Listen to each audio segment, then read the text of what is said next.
Buen día. Mi nombre es Yolanda Neusa Forero.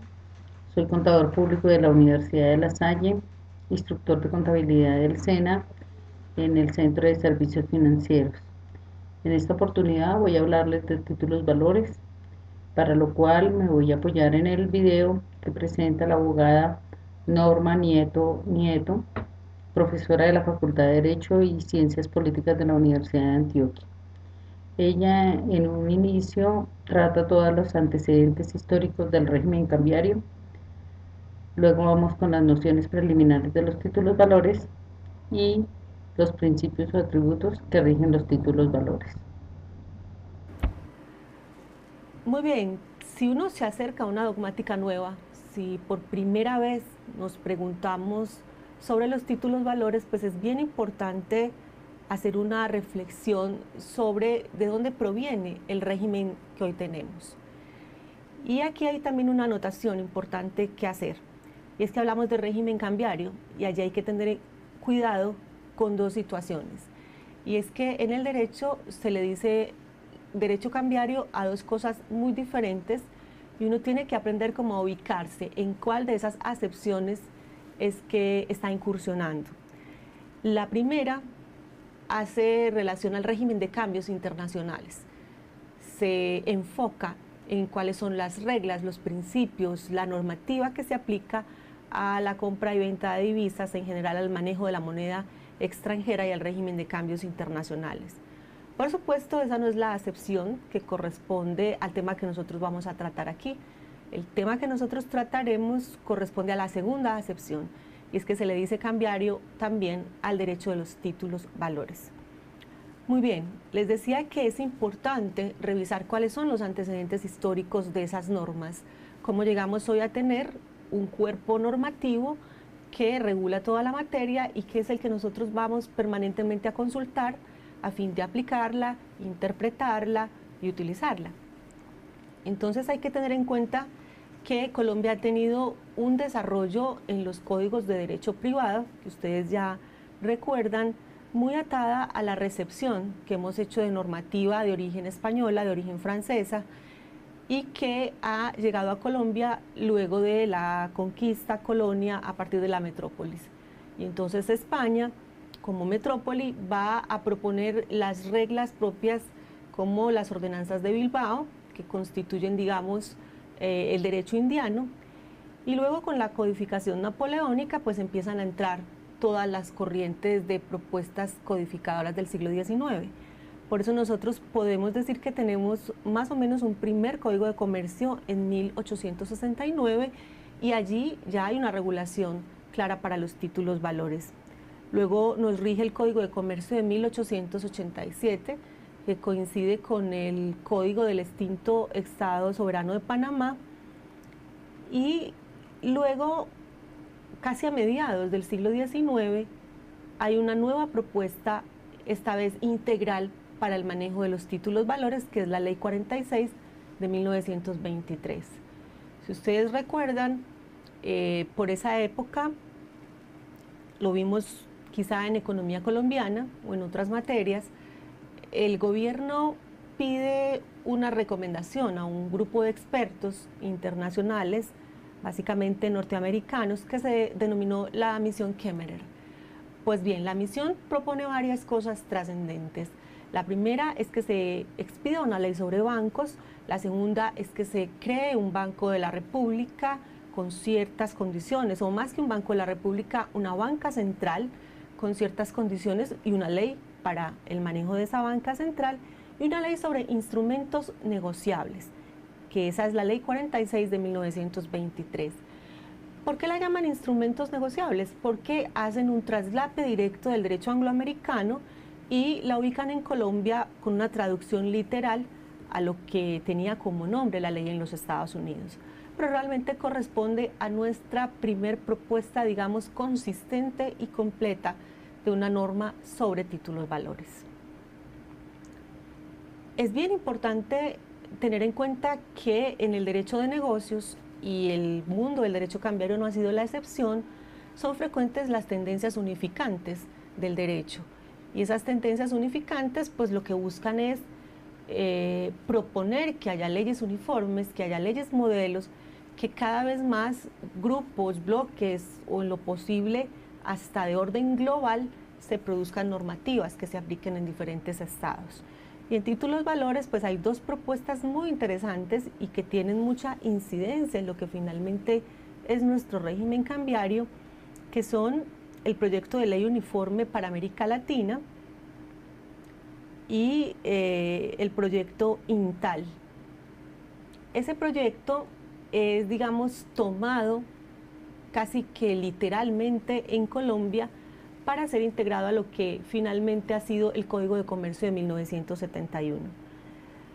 Pero quiero, antes de que aludamos al Código de Comercio del 71 en particular, hablar del proyecto de Código de Comercio de 1958. ¿Por qué? Porque este fue un proyecto de gran envergadura para el que el gobierno encargó una comisión de expertos universitarios, exmagistrados, doctrinantes, con el ánimo de conformar un código de comercio, digamos, actualizado, moderno, a la década del 60 a la que se iba a entrar. Y se hace un proyecto de código que es muy interesante y que yo les sugiero que lo consulten, porque digamos que se producen dos tomos. Uno tiene las reglas en general o específicamente, digamos, las reglas, y el otro tiene la exposición de motivos. Y quizá es más extenso el de la exposición de motivos que el cuerpo del código como tal. Pero este segundo libro del que les he hablado es bien importante porque recoge las razones que justifican cada una de las normas que el legislador ha puesto allí. Y es bien interesante su consulta. Sin embargo, el proyecto, digamos que no fue integrado plenamente. Luego se producen otro tipo de proyectos que son los que realmente nos llevan a tener el Código de Comercio de 1971, que es el que hoy nos rige. Este código en aquel momento se llamó el Nuevo Código de Comercio, incluso todavía hay quienes digan que se trata del Nuevo Código de Comercio luego de más de 40 años, pero digamos que es el actual, el que nos rige y el que vamos a utilizar en la clase para orientarnos en el estudio de los títulos valores. Ahora bien, si hacemos un ejercicio, digamos, topográfico, si se le pudiera llamar geográfico, de dónde están ubicadas las normas sobre títulos valores en el Código de Comercio, pues básicamente tendríamos que decir que están en el libro tercero, capítulo tercero, donde está todo el desarrollo de los bienes mercantiles. ¿Y por qué hago este tipo de advertencia? Porque cuando estamos estudiando dogmáticas concretas, como aquí, derecho comercial, derecho cambiario, es muy importante que aprendamos a navegar en los códigos. Más que buscar índices o memorizar números de artículos y contenidos de artículos, es importante saberse mover entre ellos como si fueran mapas y buscar en esos mapas, y por eso digo que es una ubicación de orden geográfico, dónde están las normas que nos están interesando y cómo se cambia, digamos, de un tipo de geografía a otra dentro de ese código. Entonces les invito a la lectura y a que viajen por el libro tercero, capítulo tercero. Ahora bien, eso ya nos está anticipando algo sobre cuál es la naturaleza jurídica de los títulos valores para el legislador colombiano, y es que se tratan de bienes mercantiles. Todo el capítulo tercero los, digamos, desarrolla, y el libro tercero en general lo que hace es un tratamiento de todos los bienes que sirven al comerciante para el desarrollo de sus actividades. Por eso, al tomar ese libro, ustedes se van a encontrar con un desarrollo amplio de lo que es el establecimiento de comercio. Luego van a encontrar un tratamiento de la propiedad industrial. No obstante, las modificaciones que ustedes ya conocen por resoluciones de la Comunidad Andina de Naciones y por otras normas comunitarias, supranacionales, en general instrumentos internacionales. Y finalmente, el capítulo tercero es el que se dedica exhaustivamente a los títulos valores. Es decir, los estoy invitando a que se ubiquen en sus códigos del artículo 619 hacia adelante. Ahora bien, ¿qué estructura tiene ese capítulo tercero? vamos a encontrar primero unas nociones generales sobre los títulos valores, luego el desarrollo de algunas instituciones concretas, pero todavía en el marco de lo general, que tienen que ver más con la letra de cambio, como el primer título que el legislador trata en esta normativa, y luego van a venir cada uno de los demás títulos en particular. Es decir, se dedica a destacar elementos que tienen que ver con cada uno de los otros instrumentos negociables si habláramos dentro de esa terminología angloamericana. Ahora bien, ¿y por qué el legislador arranca con la letra de cambio? Pues por varias razones. Una es de orden histórico, es el primer título valor que surge en la historia, surge antes de la Edad Media, y a partir de él pues se ha estructurado toda la teoría cambiaria. Cada una de las instituciones, reglas, principios se han estructurado a partir de allí. No podemos olvidar que el derecho cambiario, como todo el derecho comercial, es un derecho fuertemente afectado por una fuente material bien importante que es la costumbre. Es decir, allí son los agentes económicos, son los comerciantes quienes proponen el derecho. No nos imaginemos el ejercicio inverso, es decir, no pensemos en un legislador proponiendo una determinada norma para un fenómeno que todavía no se está concretando en los hechos de la vida de los comerciantes. Es al contrario, son los comerciantes los que proponen maneras de relacionarse que son lícitas, que están dentro de la autonomía de la voluntad, digamos, en plenitud de ser utilizadas para que sean válidas, y luego el legislador a veces interviene en el caso de elementos típicos de esta dogmática para regularlos. Y los títulos valores son afectados por una regla de tipicidad estricta, y eso es algo que debemos tener en cuenta. Si bien nacen en ese ejercicio de autonomía de voluntad que estaba refiriendo, están afectados por tipicidad estricta, y digamos eso en dos sentidos. El primer sentido, porque solo son títulos valores aquellos que el legislador dice, es decir, no cualquier otro instrumento que uno crea, que uno conforme, constituya, puede dársele la categoría de título valor. Es el legislador el que ha dicho cuáles lo son, pero además lo serán siempre que llenen todos los requisitos y las exigencias que el mismo legislador requiere. De manera que ahí hay una regla de tipicidad estricta bien importante. Ahora bien, dijimos que se trata de un bien mercantil, pero además puntualicemos allí que es un bien mueble. Así que de alguna manera vamos a estar, como se los decía al principio, bien metidos en el tema de la propiedad. Vamos a hablar de una mercancía que es transable en el mercado, de una mercancía cuya naturaleza, digamos que lo lleva a la circulación, a que circule libremente en el mercado, de una mercancía que a veces sustituye a otras mercancías o facilita, digamos, la transacción y el movimiento de otras especies en el mercado. Entonces es bien interesante que tengamos en cuenta que se trata de un bien mueble mercantil. A continuación, veremos las nociones preliminares de los títulos valores. Ahora bien, si ustedes toman el artículo 619, que es el primer artículo que encuentran en ese capítulo tercero, les va a describir, o más bien a definir, qué es un título valor. Y en esa definición, lo primero que dice es que el título valor es un documento. Y cuando ha dicho un documento, digamos que durante mucho tiempo, no así en los últimos 25 o 30 años, se ha sostenido que todo título valor entonces se expresa en un documento de papel, como que el soporte material del documento es un papel. Sin embargo, pues por supuesto, aún después de la promulgación del Código de Comercio del 71, el asunto de qué es documento y de si todos tienen que ser materializados en papel ha generado controversias, y digamos que hemos llegado a la superación de esa afirmación.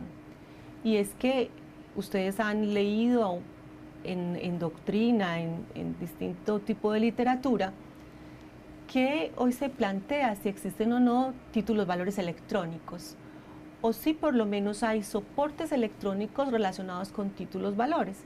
Y eso es justamente lo que uno propone cuando hablamos de la desmaterialización. Y es cómo puede salir ese título valor de un contexto totalmente materializado, atado a una existencia física en un documento para ser representado de forma electrónica. Pues bien, los títulos valores básicamente lo que hacen es permitir la objetivación de un derecho subjetivo. Vale decir, hay un negocio causal, un negocio básico o subyacente que da origen a un derecho subjetivo que se lleva al título valor, se incorpora en él y de esa manera se objetiva. Es decir, existe una relación subjetiva que ha surgido de un negocio causal, básico o subyacente que los intervinientes en él resuelven objetivar, incorporándolo al título valor. De manera que ahí tendremos dos elementos relacionados para referirnos o para entender la situación en el título valor. Y es que tendremos que mirar cuál es el contenido y cuál es el continente. El continente es el título valor como tal, es el bien mueble mercantil al que nos hemos estado refiriendo, mientras que el contenido es ese derecho subyacente originado en ese negocio causal. Un poco más adelante detallaremos cuáles son esos posibles contenidos, esos derechos subjetivos que vamos a incorporar allí, pero por ahora podría anticipar a manera de ejemplo el que puede ser incorporado en un título valor un derecho de crédito. Miren que claramente hay allí una relación subjetiva, hay una relación prestacional, donde hay dos extremos, deudor-acreedor, hay un objeto de la prestación, y la prestación en este caso concreto va a ser un derecho de crédito, un derecho a que se pague una suma de dinero en un tiempo futuro. Cuando ese derecho de crédito se ha configurado en la relación causal, las partes resuelven que lo van a materializar, a concretar, a incorporar en un título valor, y para eso se crea el título en ese caso concreto. En general, podríamos decir que los títulos valores cumplen esa primer función, y es objetivar una relación subjetiva. Una segunda función es permitir la circulación de las mercaderías, y por supuesto una tercera función es su participación en el mercado público de valores. Los títulos valores permiten el desarrollo de ese mercado, tanto en su contexto primario como secundario. Me estoy refiriendo en este caso concreto a los títulos valores bonos y a los títulos valores acciones, que son los que se van a transar utilizando el mecanismo de la bolsa de valores. A continuación, veremos los principios o atributos que rigen los títulos valores. Bien, el artículo 619, además de hacer aquella mención a que se trata de un documento, hace una descripción de otras características y dice que es un documento necesario para el ejercicio de un derecho literal y autónomo que se incorpora en el título y que es el que permite que el tenedor se legitime para el cobro de esos derechos. Pues bien, a esas, digamos, características que contiene el artículo 619, la doctrina les ha dado distintas denominaciones. Algunos las llaman principios y otros dicen que apenas son atributos que nos llegan a tener la característica tal de principios. Sin embargo, creo que es prudente que nos detengamos en eso un momento para precisar lo siguiente. Cuando decimos que son principios, pues básicamente nos estamos preguntando si ellos son valores sociales bilaterales en un momento dado, en una sociedad dada, y si tienen algún nivel de coercibilidad. Y creo que bien lo pueden cumplir los principios que se aplican a los títulos valores. Además que están, digamos que directamente conectados con principios generales del derecho. Hablemos de buena fe, pensemos en cosas como seguridad jurídica, como agilidad en el tráfico mercantil, digamos, la posibilidad de que las mercancías se transen de manera eficiente, segura y lícita, de manera que estos atributos o características, yo creo que los doctrinantes que temen aceptar el carácter de principio cada vez van a ser menos y se va a superar esa denominación de solo atributos. En consecuencia, habría que entender que cumplen las funciones que conocemos, cumplen todos los principios del derecho. Y es que sirven para integrar, interpretar y crear derecho a sí mismo. Es decir, cualquier realidad de derecho cambiario que nosotros vayamos a considerar tiene que ser considerada a partir de estos prismas, a partir de estos filtros de mirada, que son la literalidad, la necesidad y la autonomía. ¿Por qué me he referido solo a los primeros tres?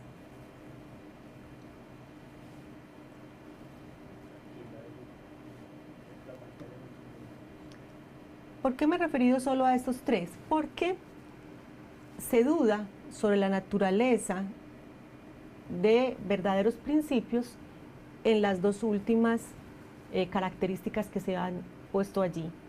Y más bien cierto sector de la doctrina lo que hace es, y creo que es un sector fuerte y que tiene unas razones de peso para hacer ese planteamiento, lo que hacen es decir que son consecuencias.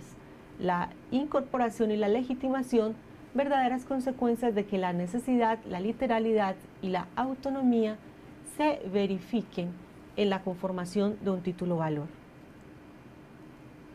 Ahora bien, ¿a qué se refiere el legislador o cómo ha entendido la doctrina el que se diga que los títulos valores tienen que crearse conforme al principio de la literalidad?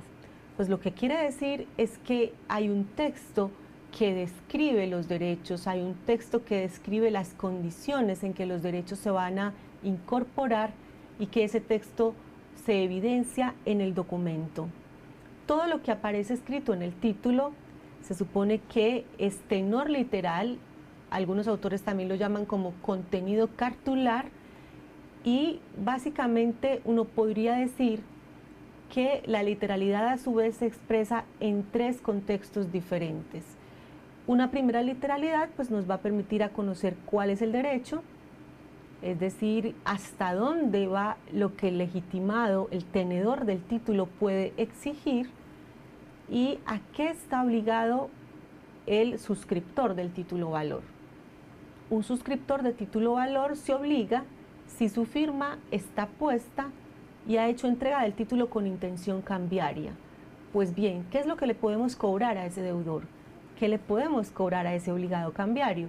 Eso no lo va a decir la literalidad. Nos va a decir cuando configura el derecho qué es lo que puede reclamar ese tenedor y qué es lo que está obligado a entregar el deudor. Una segunda literalidad se relaciona más con la circulación. ¿Cómo es que ese título en particular va a poder transitar por el mercado con efectos económicos y efectos jurídicos? Lo dijimos hace unos pocos minutos, la función o una de las funciones principales del título es la circulación. Nace para eso, nace para tener transferencias en relación con derechos. Entonces, una segunda parte de la literalidad se va a relacionar con eso, cómo es que cada título en particular circula. Digámoslo de alguna manera, existen unas leyes de circulación, que ahorita también las vamos a detallar, y eso hace parte de la literalidad. Y hay un tercer ambiente, por llamarlo de alguna manera, de la literalidad que suele llamarse por un sector de la doctrina textos intrascendentes.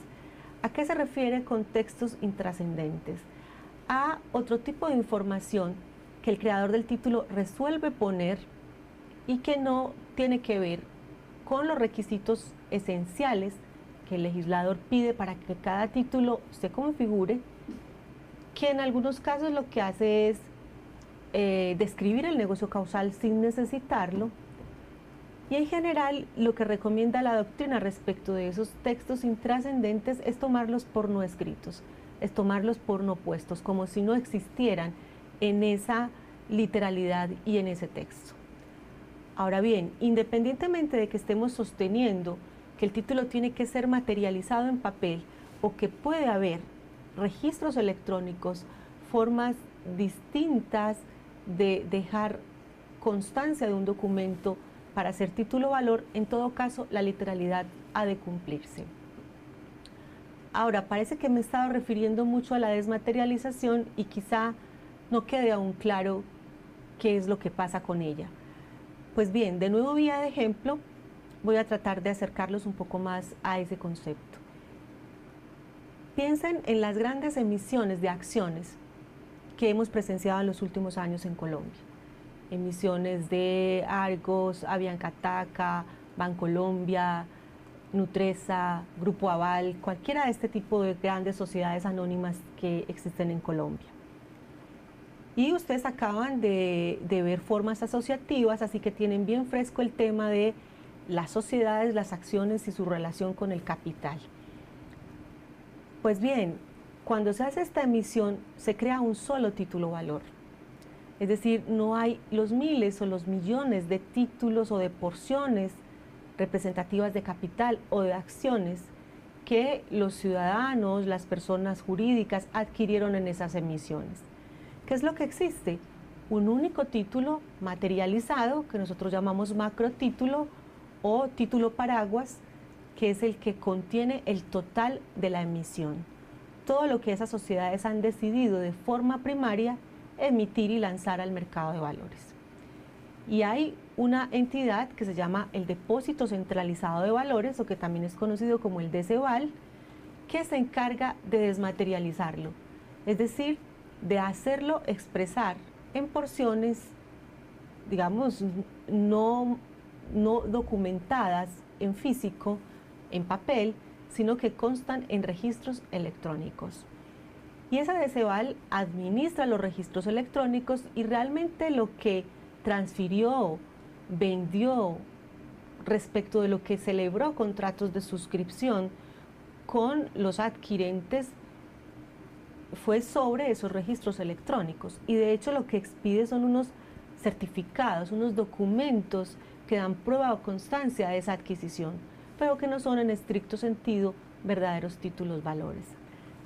Todas las operaciones que se hagan en adelante con esos títulos son de orden electrónico, son registros digitales que maneja el Depósito Centralizado de Valores. Pues bien, para cerrar el tema de la literalidad, la descripción literal, la descripción en el texto del derecho, de la forma de circulación, de las partes que van a intervenir en relación con el derecho, de los límites hasta donde éste llega, se determina plena y claramente, y es necesario que así se haga y se mire siempre a través del filtro de la literalidad como un principio. Ahora bien, este artículo 619 habla de un segundo contexto que aquí estamos llamando principio, otros dirán atributos o características, que es la necesidad. Y es que los títulos valores se necesitan para poder legitimar el ejercicio de los derechos. Dicho de otra manera, si yo quiero ejercer el derecho, yo tengo que ser tenedor del título, yo tengo que tenerlo conmigo, yo tengo que detentar el título. No podría yo presentarme a hacer el cobro de un pagaré ante el deudor sin llevarlo conmigo. No puedo ir ante un banco a hacer efectivo un cheque, bien por cobro directo en ventanilla o abono en cuenta, si no llevo el cheque conmigo. Como el derecho se ha incorporado plenamente al instrumento, como se han vuelto, digamos que uno solo, derecho y título, entonces quien se va a legitimar, quien es el titular de los derechos, tiene que tener siempre el título para poder ejercer sobre él los derechos. Sin embargo, la legislación tiene en cuenta algunas circunstancias en las que esa materialidad se puede afectar o en las que esa relación del sujeto tenedor con la materialidad se puede afectar. Supongan ustedes el caso de una sustracción, extravío, hurto o una situación aún más contrastante, un deterioro de la materialidad. El documento se rasga, se destruye, se hace ilegible, se quema, se afecta por alguna sustancia líquida que hace que no podamos conocer la literalidad. Y miren aquí cómo se empiezan a encadenar un principio con otro. Esa materialidad se afectó de modo tal que no puedo cumplir la necesidad, pero es que además no puedo ni siquiera tener la literalidad que me ayude a conocer el contexto del derecho. Cuando suceden esas situaciones, el legislador ofrece unas herramientas o unas alternativas para que esa ausencia de materialidad se supere. Y se llaman los procedimientos de reposición, cancelación y reivindicación de título o valor, a los que ya nos vamos a referir en el desarrollo del curso en un poco más de detalle. Finalmente, encontramos el tercer principio, que es la autonomía. Y la autonomía lo que quiere plantear primeramente es que existe una autonomía, digamos, de orden subjetivo, y es que cada uno de los obligados se vincula independientemente del vínculo que tienen otros obligados en el título. Es decir, cada suscriptor, cada uno de aquellos que ha puesto la firma con intención cambiaria sobre el título y lo ha entregado para que circule, se obliga autónomamente. No hay una relación de dependencia entre uno y otro de los obligados en el título. Y hay también una autonomía, digamos, más bien de orden objetivo, y es que nos lleva a reiterar el tema de que el título valor es un bien mueble. Es decir, no está como accesorio al negocio causal. No es accesorio de ese contrato de mutuo, de ese contrato de compraventa, de arrendamiento, de emisión de acciones. No es accesorio, es independiente, es autónomo. De manera que pueden suceder vicisitudes al negocio causal, incumplimientos del negocio causal, y ellas no necesariamente afectan el título valor. No afectan su existencia, no afectan, digamos, la posibilidad de que el legitimado lo haga exigible. Y aquí hay algo bien importante que creo que vale la pena reflexionar. Es un título valor, un bien mueble. Creo que he sido reiterativa con eso.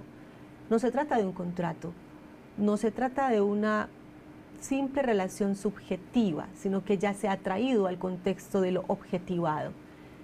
Y hacer esa objetivación pues nos va a llevar a efectos como el siguiente. Respecto de un título valor se predica si existe o no existe. Es decir, en esa disposición típica que decía hace un rato, donde el legislador dice qué cosas pueden ser títulos y qué requisitos tienen que cumplir para que lo sean, simplemente está hablando de cuándo existe el título valor y cuándo no existe. Si falla uno de esos requisitos, entonces el título no existe. Pero aquí no hay referencia a otras vicisitudes, como nulidad. Nosotros no diríamos que el título valor es nulo, que hay afectaciones a elementos de validez. Puede haber afectaciones al acto de crear, emitir o transferir título valor, que son de todas maneras actos unilaterales de voluntad, y allí hay que aplicar toda la teoría del negocio jurídico, pero el título como tal no sufre ese tipo de vicisitudes. ¿Existe o no existe? Porque es un bien mueble. Y finalmente les decía, el artículo 619 relaciona otros dos elementos que son la incorporación y la legitimación, que son más bien consecuencias de un título valor que se ha creado en debida forma, un título valor que cumple las reglas de tipicidad estricta y un título valor que respeta los elementos de la literalidad objetiva y subjetiva básica que se requieren. Y entonces aquí lo que tenemos es que la consecuencia es que si ese título se hizo en debida forma, se creó en una forma legal, lo que va a suceder es que el derecho se incorpora al título. Lo que decíamos hace un rato con el contenido y el continente. Esa relación de orden subjetiva va a ir, digamos, a habitar en el título valor. Por eso es una consecuencia más que un, digamos, principio independiente. Y lo mismo nos va a pasar con la legitimación. La legitimación lo que va a hacer es un efecto subjetivo, y es decir que ese tenedor, ese beneficiario del título valor, si fue creado en forma, en consecuencia se incorporó y él lo va a poder legítimamente exigir frente a los obligados en el título, y también va a tener algunas posiciones valiosas en relación con terceros no vinculados al título.